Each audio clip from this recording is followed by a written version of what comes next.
是在地新闻，继续来看这项俄罗斯史上上水的台湾灯会，昨暝圆满来闭幕，参观的人次破纪录，高达1339万人。唔但来带动着屏东的观光旅游，创造出“我屏东我骄傲”的口号。县长潘平安的人气更加是一路飙升。不管是接送车危机的处理，或者是灯会推广宣传，拢真受好评。根据这个民测统计的数字，潘平安的讨论的人数，即摆敢若随郭文铁，而政治人物这个项目排第2。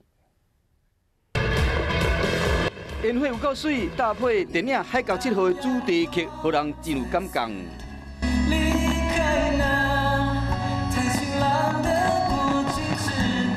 2019屏东台湾灯会闭幕，6分钟的宴会表演配合水舞，实在有够精彩。观顶的时刻有152万人次入园，和这句话变成上情的话舞。我屏东，我家。号称上水灯会总共17天，创下1339万参观人次的纪录。不管是话题性、精彩度，拢互人学乐。这嘛间接推升县长潘明安的人气。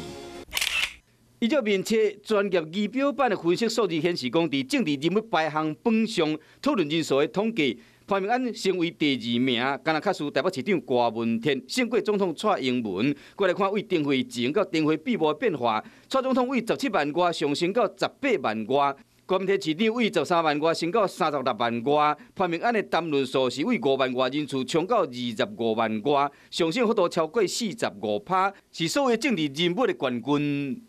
我想灯会的成功来自于所有每一个在幕后推手、幕后的英雄。